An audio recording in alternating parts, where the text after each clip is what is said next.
Dear student, today we talk about Napoleon Bonaparte Raisin Expedition. Raisin Expedition.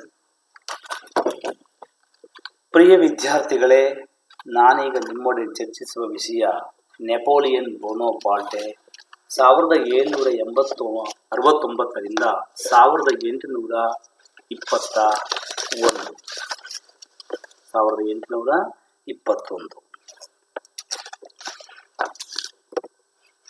Introduction.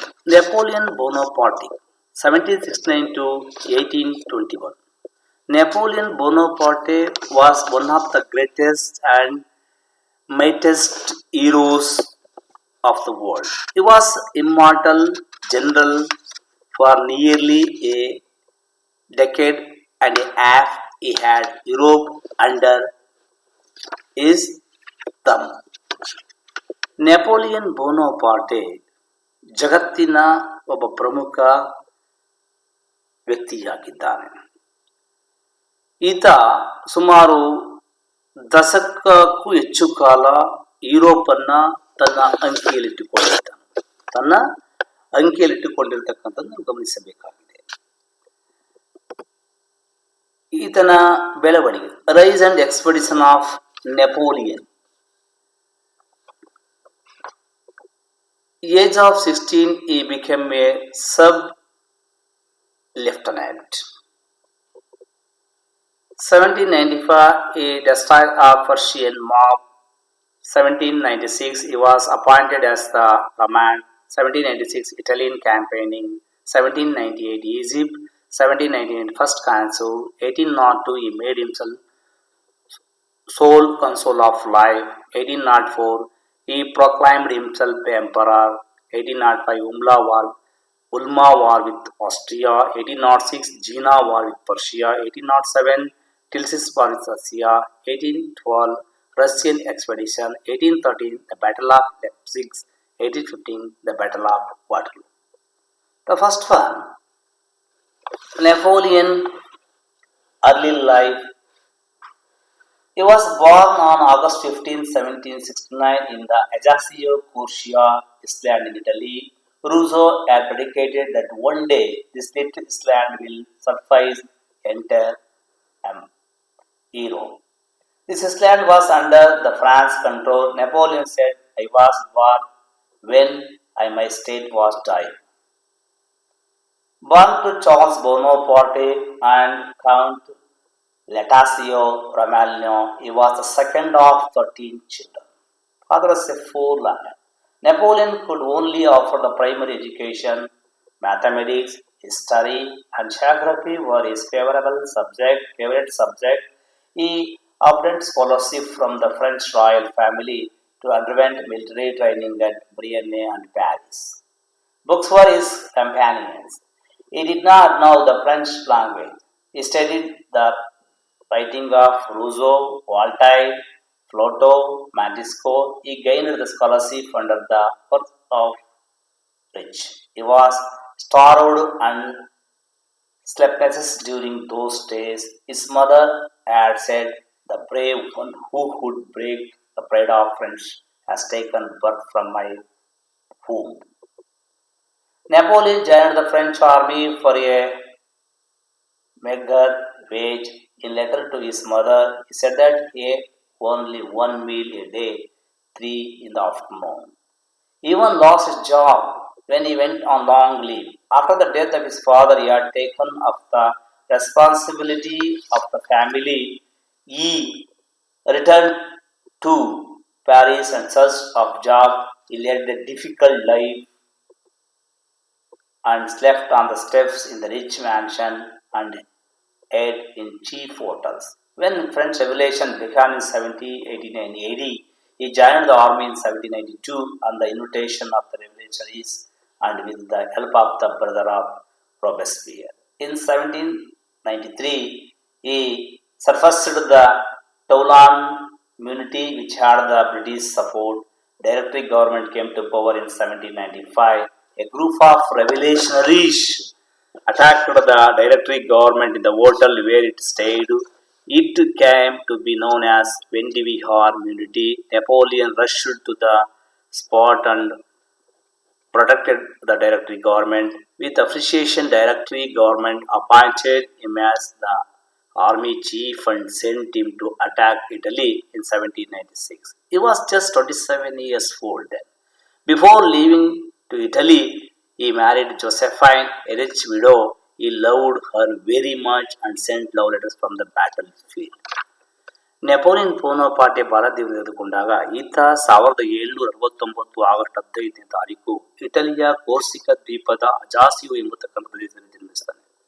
Rousseau ಹೇಳಿದನಂತೆ, ಒಮ್ಮೆ ಈ ದ್ವೀಪದಲ್ಲಿ ಹುಟ್ಟತಕ್ಕಂಥ ಮಗು ಮುಂದೊಂದು ದಿನ ಪ್ರಜ್ವಲವಾಗಿ ಬೆಳಗು ಇಡೀ ಯುರೋಪನ್ನೇ ಆಳುತ್ತಾನೆ ಅಂತಕ್ಕಂಥದ್ದು. ಅಂತೆಯೇ ನೆಪೋಲಿಯನ್ ಜನನವಾಯಿತು ಎಂಬುದಾಗಿ ಬರೆದಿದ್ದಾರೆ. ಈತನ ತಂದೆ ಚಾರ್ಲ್ಸ್ ಬೋನಪಾರ್ಟೆ, ತಾಯಿ ಕೌಂಟ್ ಡಿ ಲೆಟಾಸಿಯೋ ರಮಾಲಿನೋ. ನೆಪೋಲಿಯನ್ ಹೇಳುತ್ತದೆ, ನಾನು ಹುಟ್ಟಿದಾಗ ನನ್ನ ರಾಜ್ಯ ಸಾಯುತ್ತಿತ್ತು ಅಂತಕ್ಕಂಥ ಮಾತನ್ನ ಅವನು ಬರೀತಾನೆ. ಮುಖ್ಯವಾಗಿ ಇವನ ತಂದೆ ಬೋನಪಾರ್ಟೆಗೆ 13 ಮಂದಿ ಮಕ್ಕಳು. ಅದರಲ್ಲಿ ನೆಪೋಲಿಯನ್ ಬೋನಪಾರ್ಟೆ ಎರಡನೇವನಾಗಿದ್ದ. ಇವರ ತಂದೆ ಬಡ ವಕೀಲನಾಗಿದ್ದ. ಇವನು ಪ್ರೈಮರಿ ಶಿಕ್ಷಣವನ್ನಷ್ಟೇ, ಪ್ರಾಥಮಿಕ ಶಿಕ್ಷಣವನ್ನಷ್ಟೇ ಮುಗಿಸ್ತಾನೆ. ಇದರಿಗೆ ಗಣಿತ, ಇತಿಹಾಸ, ಭೂಗೋಳದ ಬಗ್ಗೆ ಅಪಾರವಾದಂತಹ ಆಸಕ್ತಿ ಇತ್ತು. ಮುಖ್ಯವಾಗಿ ತುಂಬಾ ತಿಳ್ಕೊಂಡಿದ್ದ ಅದರ ಬಗ್ಗೆ. ಇವನು ಫ್ರಾನ್ಸ್ ರಾಜಮನ್ನನ್ನು ಕೊಡ್ತಾ ಇರ್ತಕ್ಕಂತಹ ಒಂದು ಸೈನಿಕ ಸ್ಕಾಲರ್ಶಿಪ್ ಅನ್ನ ಪಡ್ಕೊಳ್ತಾನೆ. ಬ್ರಿಯನ್ನೆ ಮತ್ತು ಪ್ಯಾರಿಸ್ಗಳಲ್ಲಿ ಟ್ರೈನಿಂಗ್ ಪಡ್ಕೊಳ್ಳಿಕ್ಕೆ, ತರಬೇತಿ ಪಡ್ಕೊಳ್ಳಿಕ್ಕೆ ಹೋಗ್ತಾನೆ. ಇವನಿಗೆ ಫ್ರೆಂಚ್ ಬರ್ತಾ ಇಲ್ಲ, ಹಾಗಾಗಿ ತುಂಬಾ ಜನ ಇವನನ್ನ ಗೇಲಿ ಮಾಡ್ತಾ ಇರು. ಆದರೆ ಇವನಿಗೆ ಪುಸ್ತಕಗಳೇ ಸಂಗಾತಿಯಾಗಿದ್ದವು. ಮುಖ್ಯವಾಗಿ ರೂಸೋ, ವಾಲ್ಟೈರ್, ಮಾಂಟಿಸ್ಕೋ, ಫ್ಲೋಟೋ ಅನ್ನೋ ಬರಹಗಳು ಇವನ್ನ ಆಕರ್ಷಣೆ ಮಾಡಿರ್ತವೆ. ಜೊತೆಗೆ ಈತ ತುಂಬಾ ಕಷ್ಟದ ದಿನಗಳನ್ನ ನೋಡ್ತಾ ಇರ್ತಾನೆ.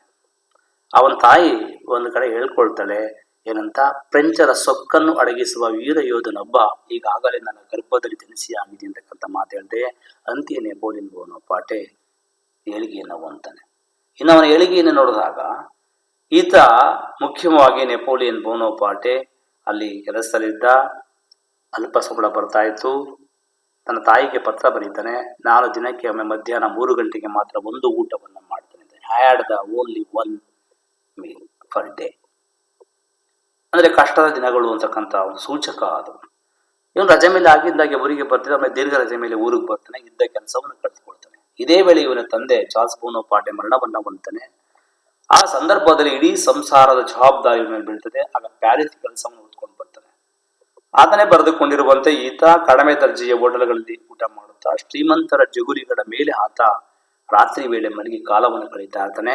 ಆ ವೇಳೆಗಾಗಲೇ 1789ರಲ್ಲಿ ಫ್ರಾನ್ಸ್ನಲ್ಲಿ ಕ್ರಾಂತಿ ಆರಂಭವಾಗಿತ್ತು.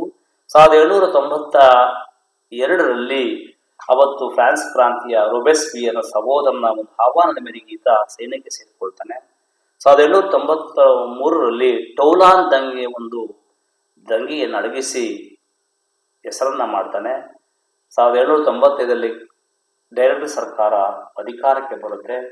ಡೈರೆಕ್ಟ್ ಸರ್ಕಾರ ಹೋಟೆಲ್ ಕೋಳಿ ತಂಗಿದ್ದಾಗ ಕೆಲವು ಕಿಡಿಗೇಡಿಗಳು ಆ ಹೋಟೆಲ್ಗೆ ನುಗ್ಗಿ ಅವರನ್ನ ಕೊಲ್ತಕ್ಕಂಥ ಪ್ರಯತ್ನ ಮಾಡಿದಾಗ ನೆಪೋಲಿಯನ್ ಬೋನಪಾರ್ಟೆ ಅವರ ರಕ್ಷಣೆ ವಹಿಸಿ ಅವರ ಜೀವವನ್ನು ಕಾಪಾಡ್ತಾನೆ. ಸಂತೋಷಗೊಂಡ ಡೈರೆಕ್ಟ್ ಸರ್ಕಾರ ಇವನನ್ನ ಮುಖ್ಯ ಸೇನಾಧಿಪತಿಯನ್ನಾಗಿ ನೇಮಕ ಮಾಡಿಕೊಳ್ತಾರೆ. ಕಮಾಂಡರ್ ಇನ್ ಚೀಫ್ ಅಂತೇಳಿ ನೇಮಕ ಮಾಡಿಕೊಳ್ಳುವ ಮುಖಾಂತರ. ಆಗ ಇದರ ವಯಸ್ಸು 27 ವರ್ಷಗಳು. ಇವರನ್ನ ಇಟಲಿಯ ಮೇಲೆ ದಂಡಯಾತ್ರೆ ಕೈಗೊಳ್ಳುವಂತೆ ಸೂಚಿಸ್ತಾರೆ.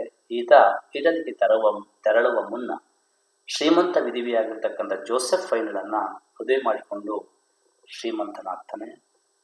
ಈತ ತನ್ನ ಪತ್ನಿ ಜೋಸೆಫೈನಳನ್ನ ಅಪಾರವಾಗಿ ಪ್ರೀತಿಸಿದ್ದ. ಯುದ್ಧ ರಂಗದಿಂದ ಅನೇಕ ಪ್ರೇಮ ಪತ್ರಗಳನ್ನು ರವಾನಿಸ್ತಾ ಇದ್ದ ಅಂತಕ್ಕಂಥ ಮಾಹಿತಿ ಇದೆ.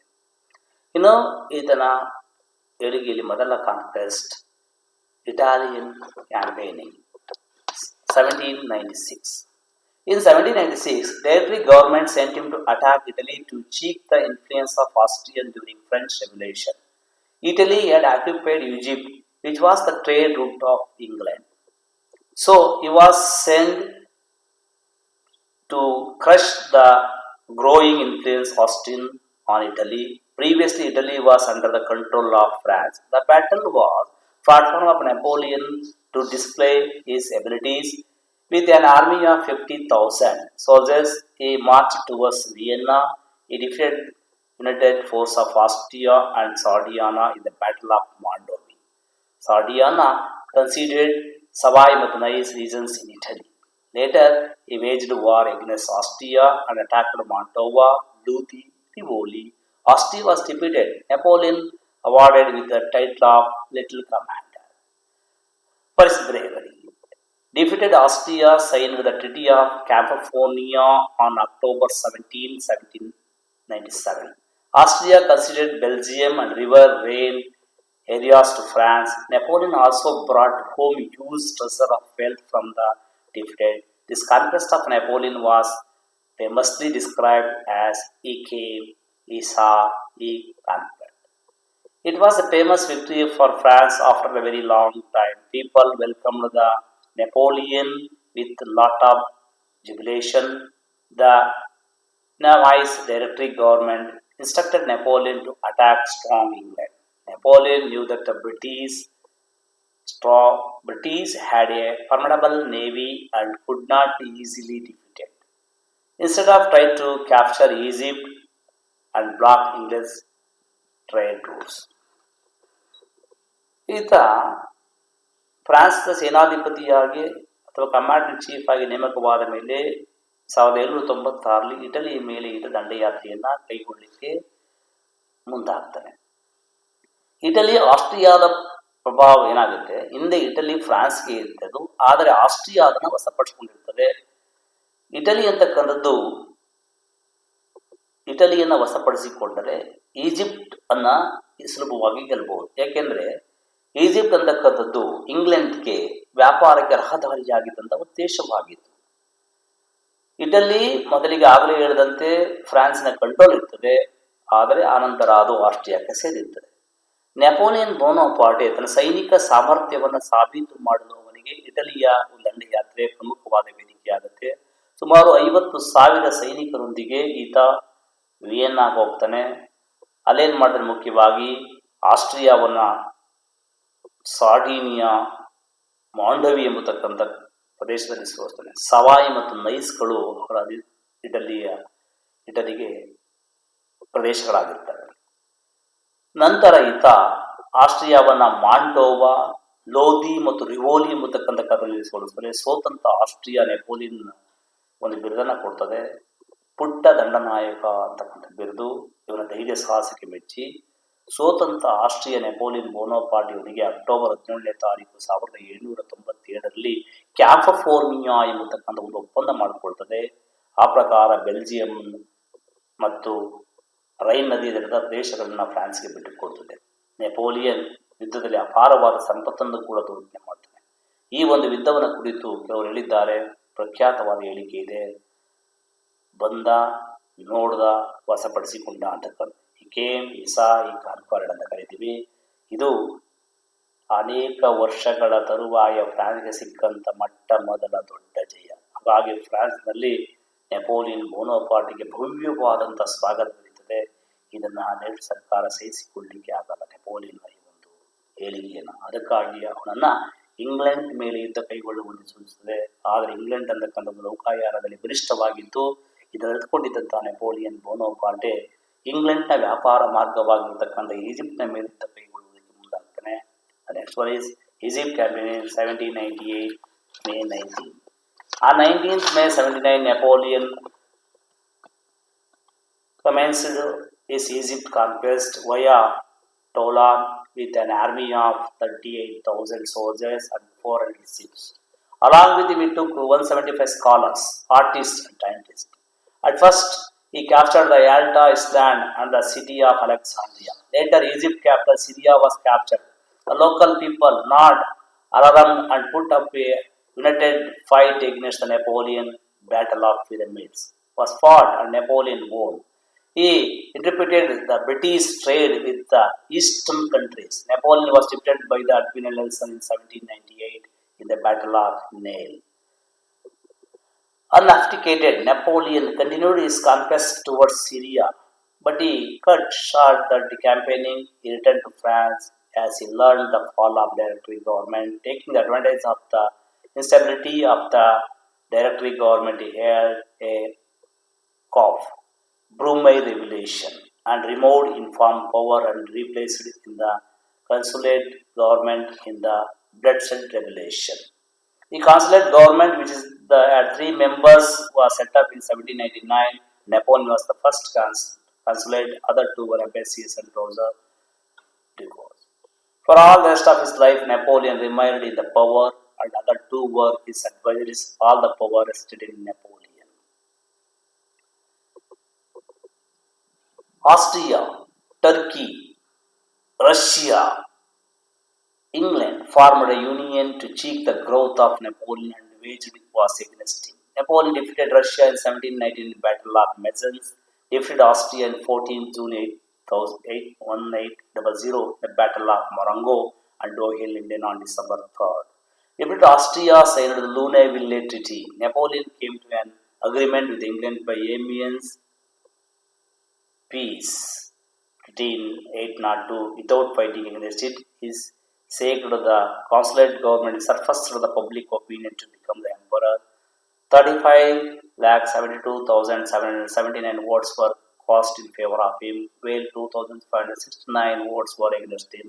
He became the emperor of France on 2nd December 1804. The same day, the Senate conferred the emperor title on him. The coronation took place at Notre Dame Palace. Napoleon ಬೋನಪಾರ್ಟಿಯು 1798 ಮೇ 19ನೇ ತಾರೀಕು ಈಜಿಪ್ಟ್ ಮೇಲೆ ದಂಡಯಾತ್ರೆಯನ್ನ ಕೈಗೊಳ್ತಾನೆ. ಈತ ಮುಖ್ಯವಾಗಿ ಟೌಲಾನ್ ಬಂದರಿನ ಮೂಲಕ ಹೊರಡ್ತಾನೆ.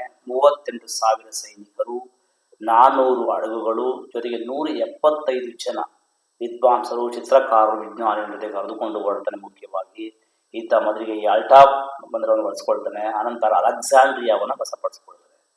ಈತ ಅನಂತರ Egypt ರಾಜಧಾನಿಯಾಗಿರ್ತಕ್ಕಂಥ ಸಿರಿಯಾವನ್ನು ಕೂಡ ವಶಪಡಿಸಿಕೊಳ್ತಾನೆ. ಈಜಿಪ್ಟ್ ಜನರಲ್ಲೂ ಕೂಡ ಒಂದಾಗಿ ನೆಪೋಲಿಯನ್ ಬೋನಪಾರ್ಟ್ ವಿರುದ್ಧ ಯುದ್ಧವನ್ನು ಮಾಡ್ತಾರೆ. ಅದನ್ನು ನಾವು ಪಿರಮಿಡ್ಡುಗಳ ಕದನ ಅಂತ ಕರಿತೀವಿ.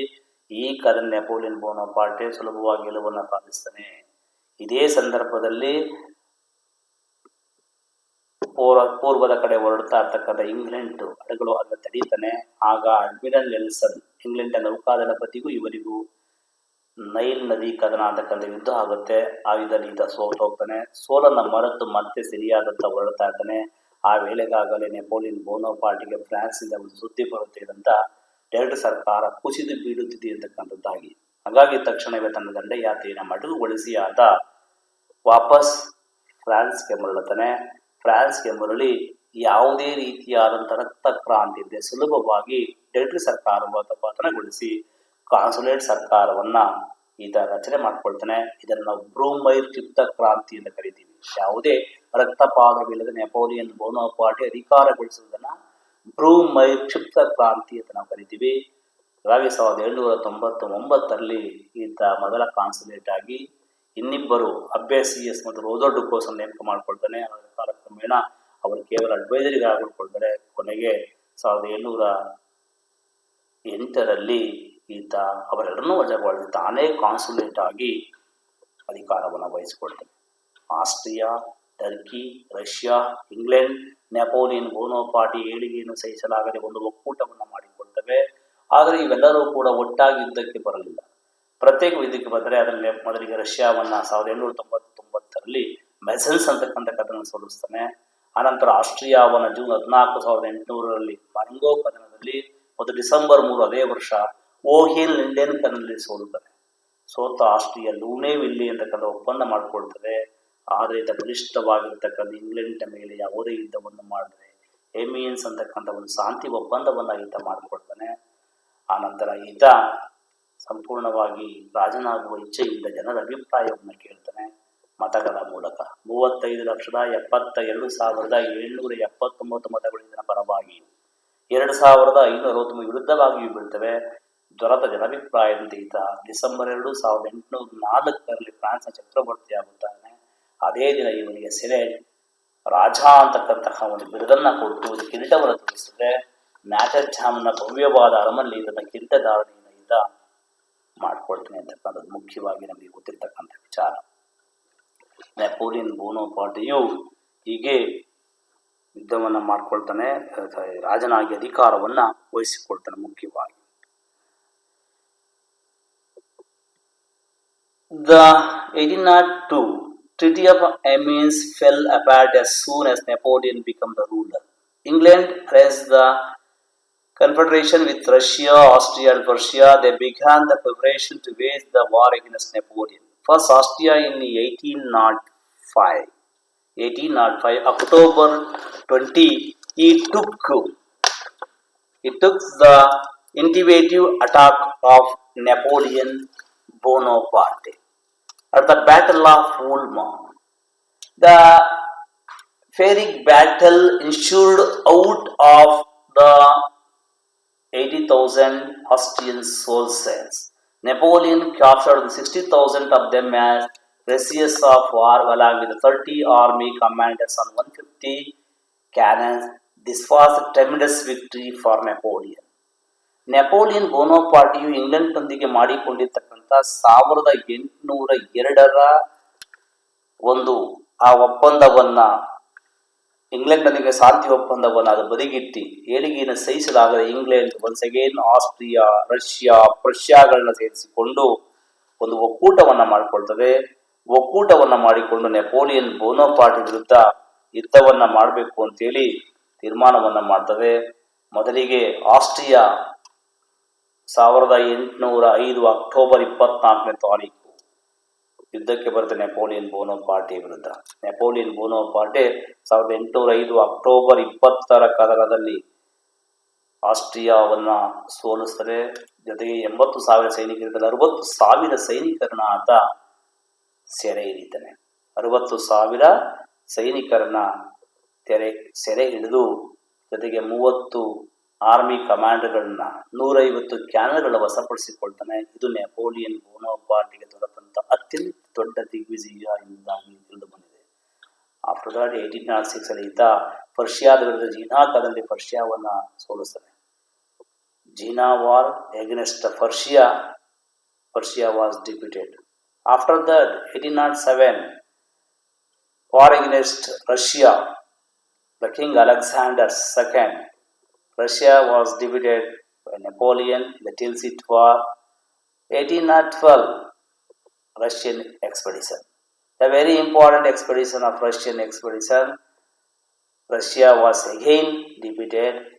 After 1813, England, Russia, Austria, all countries war against Napoleon Bonaparte. The nation, we called nation war. 1813, the Battle of Leipzig. Napoleon was defeated. After 1815, the Battle of Waterloo, the last war of Napoleon Bonaparte. Once again, Austria, Russia, England jointly against the war of Napoleon Bonaparte. Napoleon Bonaparte was defeated in 1815 Waterloo War. Napoleon ಬೋನೋಪಾರ್ಟಿಯು ಊಲ್ಮಾ ಕದನದ ನಂತರ ಜೀನಾ ವಾರನ ಪರ್ಷಿಯಾದ ವಿರುದ್ಧ ಮಾಡಿ ಪರ್ಷಿಯಾವನ್ನು ಸೋಲಿಸ್ತಾನೆ. ಅನಂತರ ರಷ್ಯಾದ ವಿರುದ್ಧ ಟಿಲ್ಸಿಟ್ ಅಂತಕ್ಕಂತಹ ಯುದ್ಧವನ್ನ ಮಾಡ್ತಾನೆ. ಕೊನೆಗೆ 1812 ರಷ್ಯಾದ ದಂಡಯಾತ್ರೆಯಲ್ಲಿ ಸಂಪೂರ್ಣವಾಗಿ ಸೋಲಿಸ್ತಾನೆ.